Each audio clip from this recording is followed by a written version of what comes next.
earthquake activity in Southern California, which is very rare.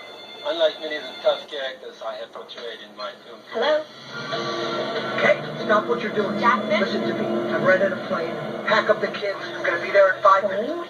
What are you talking about? We were going to do our regular Saturday. No has music at 2 and Lil has karate. Nothing would expect him to remember. Hey, California is going down. Pack up the kids now. They just got back.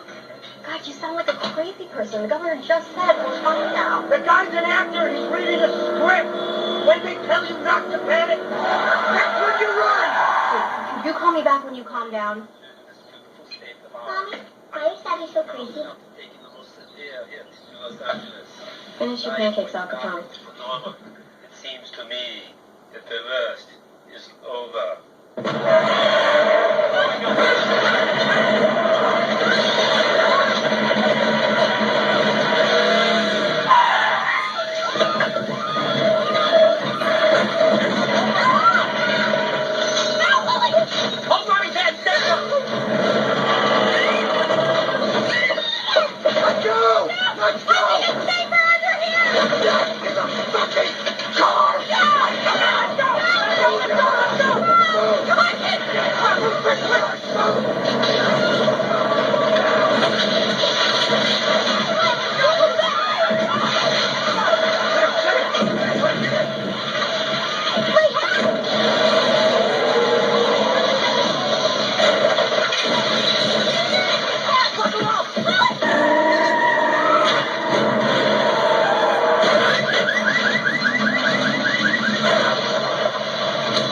Sorry.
just California. The whole goddamn world is going to shit.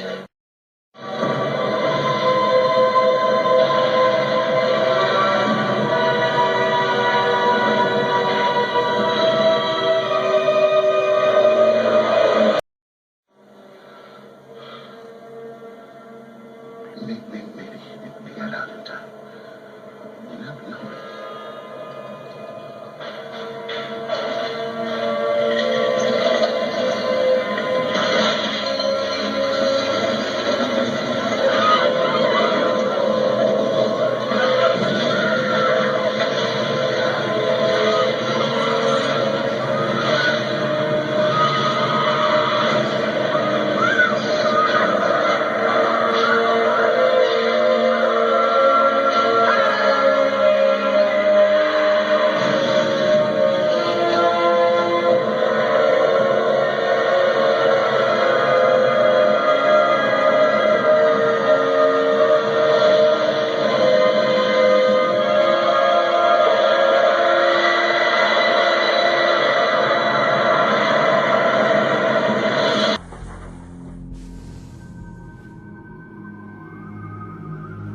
We're going into a situation this weekend that's very scary for a whole lot of people. I want to read you a quote from a veteran forecaster today.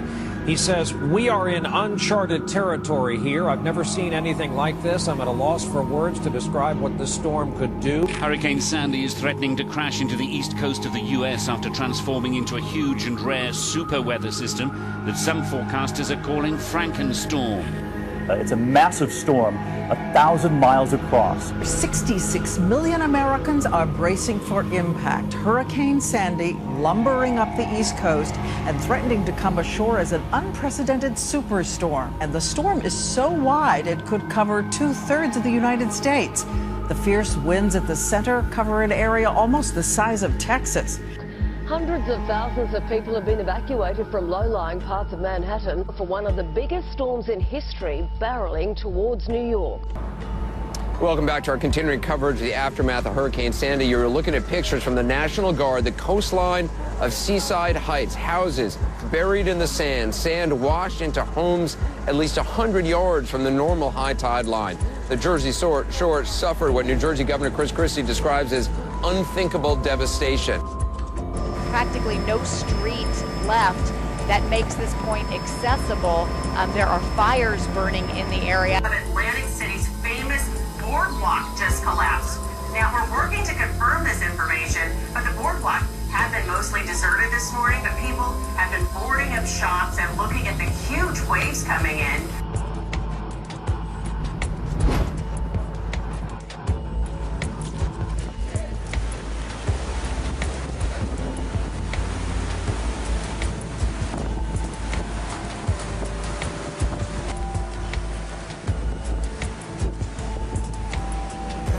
One of our viewers has tweeted us this picture, which apparently is a shark swimming in the streets of New Jersey.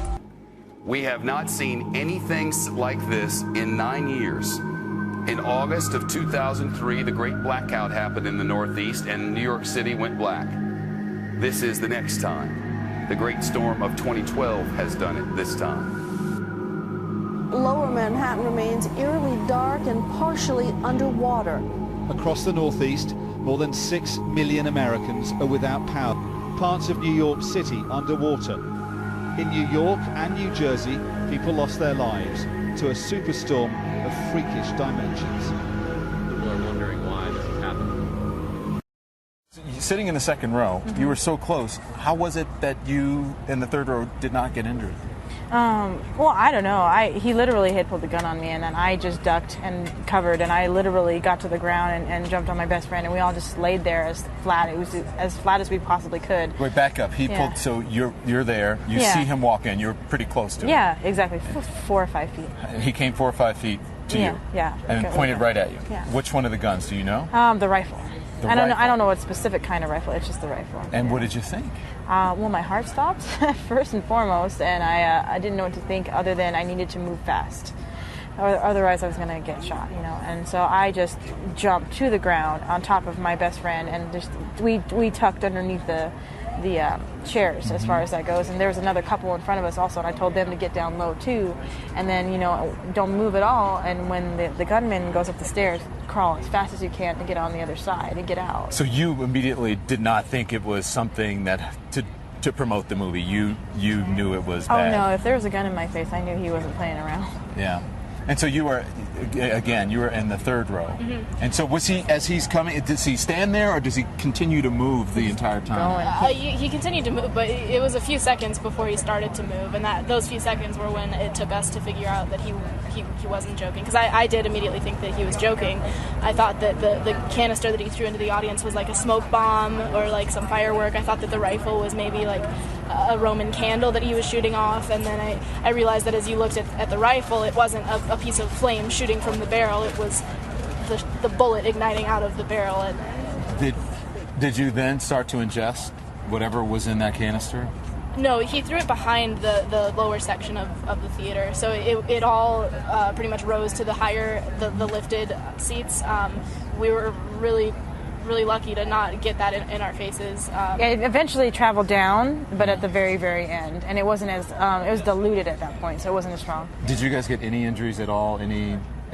Nothing too big. I just have scrapes and stuff, but nothing like cuts huge. and bruises. So you're in front, and I imagine there aren't as many people that are as close as you are. Mm-hmm. People usually sit back. So are you seeing what's going on? Are you seeing people falling and people being injured? Yeah, if you looked back, you could see all the people getting shot. I mean, you could see people falling, down the stairs, people, kids and women and children screaming. You could hear it. I mean, even though it was really loud and the movie was still going, and there's a lot of gunshots, and it was really hard to tell what was happening where.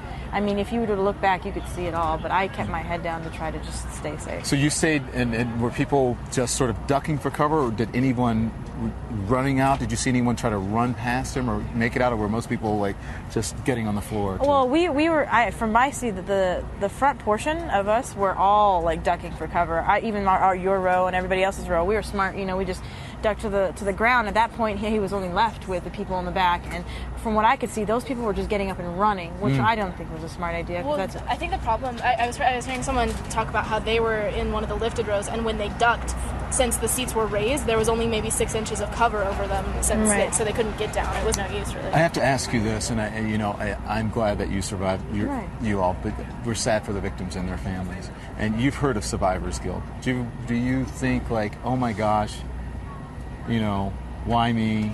Yeah, How did I survive this? I kind of definitely did in the beginning of the day. People were asking me about that a lot. It was, because I heard that there was like a 6-year-old that got shot and a baby, and it's like, I'm 22 years old. I've lived more of my life than a 6-year-old has. Take me instead. Don't take that 6-year-old. And I had that guilt at first, but now I realized I did like what any normal human being would have done in the situation, which is try to survive and try to save as many as you possibly can. Yeah, and there's only so much you can do. Like, in realism, I realized that people were not going to be able to come out. What do you say to the world? The world is watching you right now. What do you say about the people here and what you survived? I mean, taking all of this tragedy with the incredible unity and support that has immediately formed underneath all of the victims and the people who have witnessed this, it's really inspiring to see the way that people can come together over something that's so horrendous and life-changing and ruining, really. I mean, people's lives will never be the same after this night, but still, there are so many people reaching out and trying to make a difference. The line to see Santa was growing, and a children's choir was scheduled to sing carols in a mall outside of Portland, Oregon tonight. But when as many as 60 shots rang out, this scene of holiday Americana turned into terrified chaos. Witnesses say a gunman wearing a mask and camouflage was behind the deadly attack, and ABC's David Wright has the latest details. A shopping mall at Christmas time is supposed to be safe. It sounds like it may be an actual active shooter. So today, when witnesses first heard loud pops near the food court of this Portland area mall, some thought it was bursting balloons. We thought it was a balloon, and then we saw like little fire thingies, like lights. Then the screaming, and everyone knew it was something far worse. All of a sudden we heard a big bang. We covered our ears and we got down. And then all of a sudden, like a matter of 5 seconds later, we heard rapid fire, bang, bang, bang, bang, bang. and I just took off running. It all started shortly before 3:30 p.m. The mall busy with holiday shoppers. At Santa's workshop in Macy's, someone saw Santa drop to his knees. They weren't sure if he'd been hit or was just ducking for cover. Eyewitnesses say the gunman wore what appeared to be body armor and a mask and carried an assault rifle, which he fired in rapid bursts. My dad and mom were picking up my sister who works at Trend Shoes, and all of a sudden she just heard pow, pow, pow, pow, and she thought maybe something was just falling because, we've lived here forever and we've never seen anything like this. Hundreds of mall workers and shoppers raced for the exits. Others, trapped inside stores, tweeted photos and updates, including this picture from inside a locked store. Another showed broken glass in the immediate aftermath. Some even called ABC's Portland affiliate K2 from inside the mall as the shooting unfolded. You saw 2 people shot? Mm-hmm. How serious? We had to bring sheets out of our back room for them. So it didn't look like they made it? No. All the while, Christmas carols eerily continued to blare. Peace on earth in the midst of this rampage. It's awful to think that somebody would come in here and do that. Police now say 3 people are dead, including the gunman, at least 4 others injured. They're still going store to store, making sure no one is still trapped inside. I can confirm that we believe at this point that there was one and only one shooter involved, and that shooter is deceased. In addition to that, we have at least one patient who was taken from the mall with a traumatic injury, and at least 2 that were deceased, in addition to the shooter. Authorities confirmed tonight there were no shots fired by police inside the mall. The gunman took his own life. Eyewitnesses saw his body as they helped a woman flee. When she came down, we heard a gunshot behind that door, so we thought he had followed us down there, and then we let her in, and she said that she saw a guy laying there dead with a gun beside him, and then we heard a gunshot before that. For law enforcement, a nightmare scenario. A shooting rampage in a mall packed with Christmas shoppers, and because it was late afternoon, there were dozens of kids after school hoping to see Santa. And there are also reports that a Christmas concert was underway right in the vicinity of the shooting. The idea that you can walk into a mall or any other location, a movie theater, and shoot people is very intoxicating for these people, and they love to be able to control life and death. Authorities have so far not identified the shooter or discussed any possible motive, but this incident now joins a grisly list of other senseless shootings. This year alone, 12 people killed, 58 wounded at this Aurora, Colorado movieplex in July. 6 people killed at this Wisconsin Sikh temple in August. Now, add to that this shopping mall. I believe people are going to be a little maybe more reticent to go to a mall just because of the openness of those type of facilities.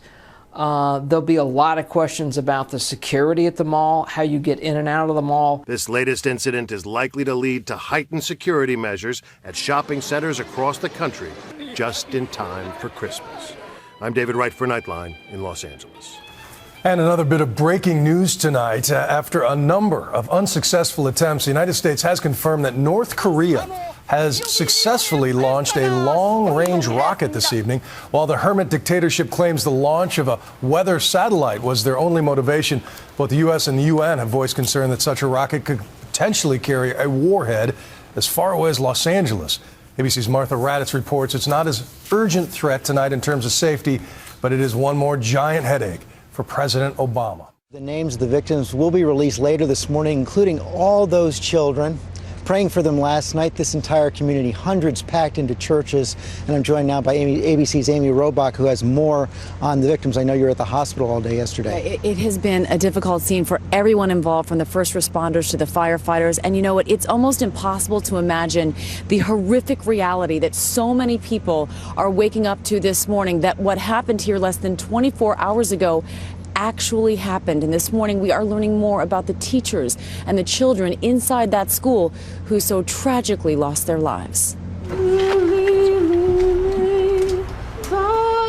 Distraught family and friends came together to mourn, to cry, and to remember the 27 lives lost here in Newtown, Connecticut. Oh, I'm so sorry. Oh, God. Overnight, we learned some of the names of those we lost. Among them, 47-year-old Dawn Hawksprung, an award-winning principal, and 27-year-old Vicky Soto, a first-grade teacher whose first instinct was to protect her students, throwing herself in the line of fire. 20 of the 27 victims were students at Sandy Hook Elementary, 20 children. And now 20 families mourn precious lives lost too soon. The scarring event will be with us and them for years and years to come. And across the country, America mourned as parents try to explain how a nightmare became a reality. And you know, your child does not have to have been at the scene of this tragedy to be traumatized. Just seeing and hearing the images on the television screen are traumatic enough. So if you have a younger child, shield them from the coverage. If you have an older child, make sure you're talking to them about how they're feeling.